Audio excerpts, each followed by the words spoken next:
तो आज हम जो है आपको हमें टर्मन के अनुसार जो बुद्धि लब्धि का वर्गीकरण पढ़ा रहे जो है कि बताने जा रहे थे। तो देखिए चलिए हम करते हैं। तो बुद्धि लब्धि यानी आईक्यू क्या होता है। तो अभी मैंने आपको बताया कि बुद्धि लब्धि का जो निर्माता है, जो जन्मदाता है, वो हमारे अमेरिका के मनोवैज्ञानिक जो है जो टर्मन जी हैं, जो उन्होंने जो 1916 में क्या किए थे, उस बुद्धि लब्धि का जो है कि निर्माण किए थे, वो जो बनाए थे, उनको जो सूत्र दिए थे। तो अब हम चलते हैं बुद्धि लब्धि को कैसे निकाला जाता है, इस तरफ करते हैं। तो यहाँ देखते हैं हमारे जो टर्मन जी हैं उनके अनुसार बुद्धि लब्धि का जो वर्गीकरण है हमारा इस तरह से फ्लो चार्ट है।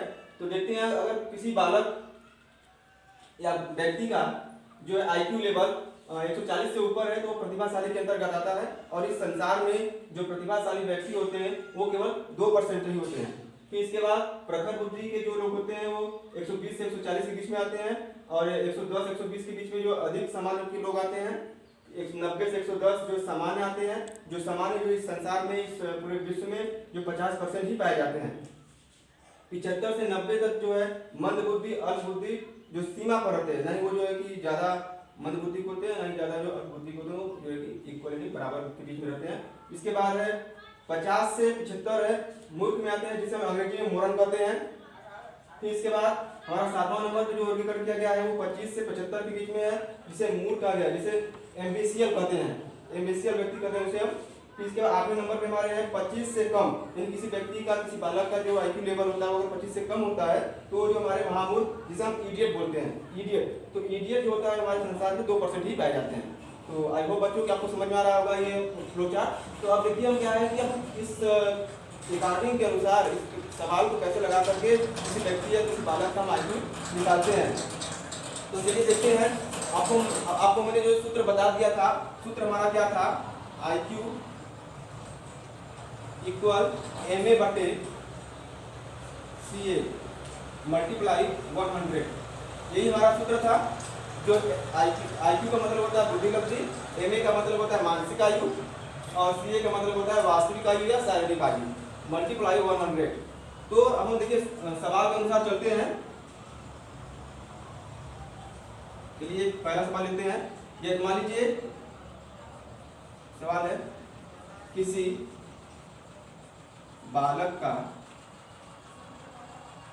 मानसिक आयु, जिसे हम MA बोलते हैं, मानसिक आयु मान लीजिए 14 है, ठीक, और 14 वर्ष है, और उसकी वास्तविक आयु,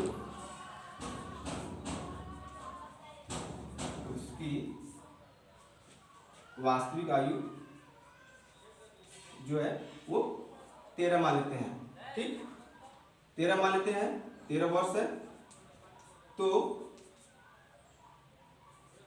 उस बालक का आईक्यू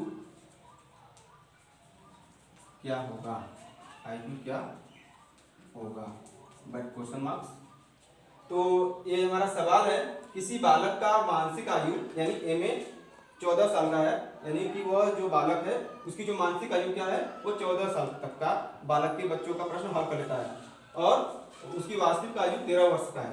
यानी देखिए होता क्या है, मानसिक आयु और वास्तविक आयु होता क्या है, यानी मान लीजिए एक बालक है, उसका जो वास्तविक है, जो रियल उम्र है वो 13 साल का है, यानी एक बालक 13 साल का है, और वो बालक 13 साल का है, और वो जो है कि 14 साल के बच्चे का सवाल हल कर दे रहा है, 14 साल के बच्चे का सवाल हल कर दे रहा है, यानी अपने से 1 साल उम्र के बच्चों या व्यक्ति के सवालों को जो सॉल्व कर दे रहा है, तो उसकी जो क्या कहलाएगी, मानसिक आयु कहलाएगी। तो चलिए आइए हम सूत्र के अनुसार देखते हैं।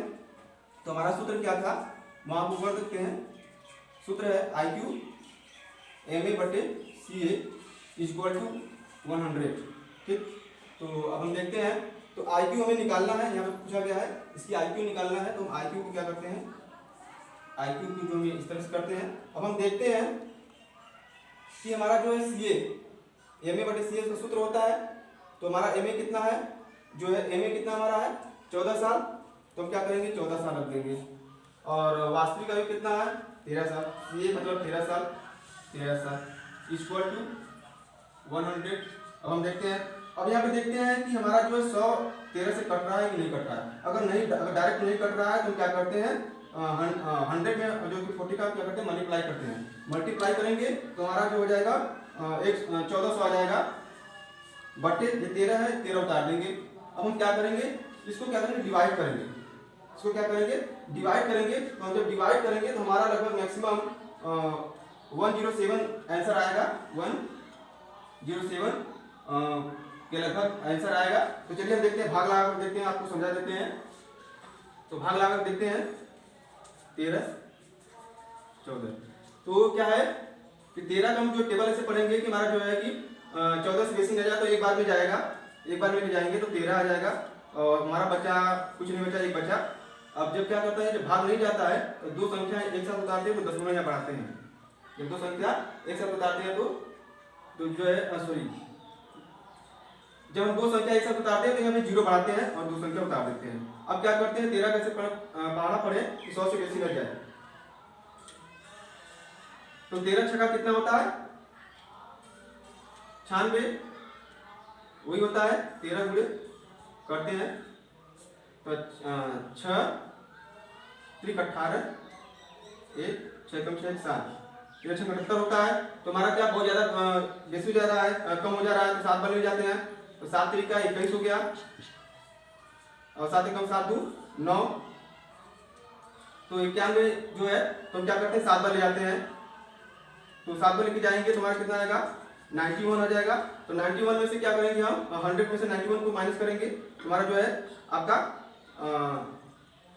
9 बचेगा। अब इसके बाद क्या हुआ अब नहीं जाएगा भाग तो हम क्या करते हैं दशमलव लगा करके 0 बढ़ा देते हैं। तब क्या करें 13 बढ़ा से पड़े कि 90 से बेसी न जाए। तो 13 बचे 65 हो गया यानी कि बहुत कम है। 13 छः कितना होता है 78 होता है। तो चलिए 6 बार ले जाते हैं तो कितना हुआ 10 में से 8 गया आपका जो है 2 बचा और यहाँ पे बचा कितना यहाँ पे जो 8 में से 1 गया 12। तो ये हो गया इस तरह से। तो इसके बाद अगर हम फिर ले जाएंगे भाग को तो और आगे जाएगा। तो अगर हम यहाँ पे क्या करें आप 0 बढ़ा देते हैं तो यहाँ दशमलव नहीं बढ़ा क्योंकि दशमलव एक ही बार लगाया जाता है। तो हम 0 बढ़ा देंगे तो इसी करते हैं। तो इसको जो दशमलव के बाद हम दो संख्या को ले जाते हैं तो कोई जरूरी नहीं दो संख्या ले जाए या एक संख्या ले जाए। तो चलिए देखते हैं। तो उसका IQ लेवल कितना आ गया 7 ही आ गया। तो जो ये इतना हो गया तो इसका जो IQ लेवल है वो क्या है 107। तो अब हम यहाँ देखते हैं इसका IQ लेवल 107 है। तो इस सूत्र के अनुसार हम देखते हैं उस 107 है तो वह बालक किस कैटेगरी में आएगा। तो यहाँ पे देखते हैं 140 से ऊपर तो नहीं, 120 140 के बीच में देखेंगे तो नहीं, 110 120 के ऊपर देखेंगे तो क्या होगा आपका ये भी नहीं।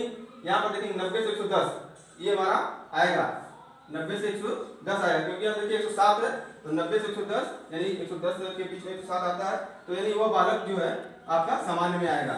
वह बालक क्या है सामान्य बुद्धि में आएगा। तो इस तरह से बच्चों आपको सवाल लगा सकते हैं। तो चलिए एक और सवाल हम देखते हैं।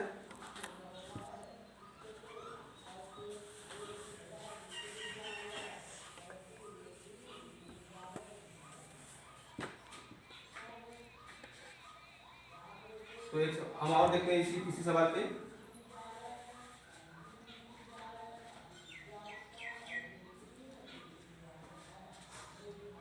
मान लीजिए मानसिक आयु है 5 और ये 4 है, वास्तविक आयु क्या है 4।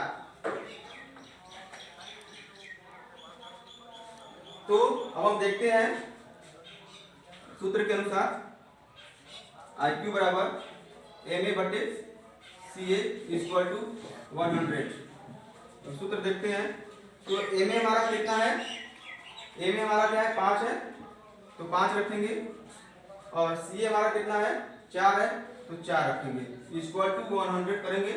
अब हम देखते हैं सवाल जो कट रहा है या नहीं। तो सवाल जो हमारा कट रहा है 25 चौक का 100, 25 चौक का 100 हो गया। अब 5 का टेबल जो कि 25 का टेबल क्या 5 में पढ़ेंगे कितना आएगा 25 पंजे 125 तो वही हमारा आएगा लगभग। ठीक है इसका IQ लेवल हम देखते हैं।